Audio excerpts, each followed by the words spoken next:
Here's a fun quiz. What do Garden Hills and Peachtree Heights East have in common? Same Peachtree Road address? Check. Same beautiful curved roads, mature trees, charming architecture? Check. Same duck pond? Well, maybe. Today's episode of the Garden Hills Lifestyle, I'm going to take you on a deep dive, no duck pun intended, on the differences between Garden Hills and Peachtree Heights East, even though they share some of Atlanta's most iconic scenery. I'm Abbie Shepherd, and this is the Garden Hills Lifestyle. Resident and realtor, I've had the pleasure of living, working, and playing in Garden Hills since 2008. The purpose of this video series is to give you a little taste of the Garden Hills lifestyle. So whether you're a current resident or looking to move to the neighborhood, hopefully you find this information helpful and inspiring. And as always, if you're looking to buy, sell, or simply plug in and get connected, you can call me. For all things Garden Hills, your neighbor, Abbie Shepherd. So if you've ever wondered which neighborhood surrounds the duck pond and who takes care of it, you're not alone. Let's clear it up. Both Garden Hills and Peachtree Heights East are nestled inside Buckhead's central corridor, bordered by Peachtree Road to the west, Piedmont to the east, and Lindbergh to the south. On the map, they look almost woven together, and in some ways they are. But their dividing lines are very real. Take this street for an example. The north side, Garden Hills. South side, Peachtree Heights East. Or how about Acorn Avenue? West side, Peachtree Heights East. East side, Garden Hills. It's easy to assume we're all one big neighborhood, and in spirit we often are. But when it comes to governance, history, and who takes care of what, the lines matter. So the duck pond might be the most iconic shared space in all of Buckhead. But here's something many people don't realize. The residents of Peachtree Heights East actually own the duck pond. The duck pond wasn't always part of the neighborhood plan. It was created by residents in the early 1920s who dammed a creek and transformed the area into a serene urban lake. In 1932, after Eratus Rivers passed away, his widow Una Rivers deeded 7.35 acres, including the duck pond and adjacent parks, into a perpetual trust to be held and cared for by the residents of Peachtree Heights East. Today, that land is managed by Peachtree Heights Park, Inc., with 5 trustees, including permanent members and the presidents of Peachtree Heights East Neighborhood Association and the Ladies of the Lake Garden Club.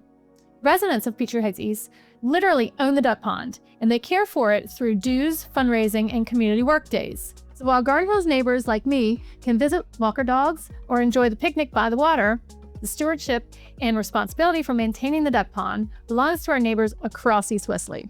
Peachtree Heights East has deep roots. The neighborhood was the brainchild of Eratus Rivers, a former railroad man who turned real estate developer, who, along with business partner Frank Owens, purchased the land in 1906. The area was advertised as rolling, well-drained land with flowing springs. Lot auctions began in 1909, and while the city around it modernized rapidly, Peachtree Heights East kept its original charm and still spot homes from the early 1910s, stone cottages set far back from the road, especially along Lakeview Avenue. One popular story says Lakeview started as a private driveway to one of the area's earliest estates, long before traffic triangles and roundabouts. So Garden Hills came along a little later, mid-1920s. Inspired by the Olmsted principles, it was built to be a garden suburb in the heart of Buckhead, secluded and garden-like just a block off Peachtree Street. Now, Garden Hills has its own clubs, organizations, and history, but being newer doesn't necessarily mean lesser. They're very similar neighborhoods, just a little different. Digging this duck, man. Now, here's a fun historical detour. The original home of Eratus Rivers sat south of the duck pond on the corner of Peachtree Battle and Peachtree. Built around 1909, it eventually became known as Bloodworth Kindergarten and later Little White House. In the 1930s, it was donated to Fulton County, later passing to the City of Atlanta and Atlanta Public Schools with a deeded restriction requiring it to be used for public purposes. Today, Kiddo's after-school program uses the building. Over the years, it's been a school, a community center, and rumor has it, a hunting lodge. So this is where it really helps to understand the difference, because while both neighborhoods are rich in community spirit, each has its own set of organization. In Garden Hills, we have the Garden Hills Civic Association, focus on safety, zoning, and community building. The Garden Hills Neighborhood Foundation, which raises funds for capital projects like park improvements and beautification. The Garden Hills Garden Club, which throws events, decorates the medians, and ties more holiday mailbox bows than I can count. And of course, there's the Garden Hills Pool and Board, and we discussed these in earlier Garden Hills organizations episode. Now let's head across the pond. In Peachtree Heights East, you'll find Peachtree Heights Neighborhood Association.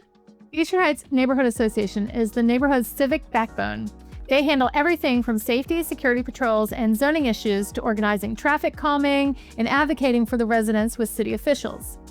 If you want to stay informed and you have a voice, this is your go-to group. The social and beautification heart of the neighborhood, the Ladies of the Lake, not only maintains gardens around the duck pond and hosts monthly gatherings, they also organize signature neighborhood events like the Easter egg hunt, 4th of July parade, pumpkin float, and the beloved annual holiday party. It's fun, fabulous, and foundational. Then there's the Ladies of the Lake Foundation, Inc. This 501c3 nonprofit was created to raise funds for the neighborhood preservation and events, especially the annual garden party held in May. It allows residents and sponsors to make tax-deductible donations that directly support the neighborhood enhancements and beautification projects. Then there's Peachtree Heights Park, Inc. Trustees, 5 residents who oversee the care and stewardship of the duck pond and parkland. This land was deeded in a trust by Una Rivers in 1933 to the people of Peachtree Heights East, and these trustees make sure it's preserved, improved, and protected, today and for generations to come. Those neighborhoods are deeply invested in their community's well-being. They host events, clean their parks, light their trees in December, and create newcomer and welcome baskets and neighborly smiles. But they also take pride in their distinctions, especially when it comes to history, zoning, and what it means to live here. Duck Pond? It's part of the soul of Peachtree Heights East.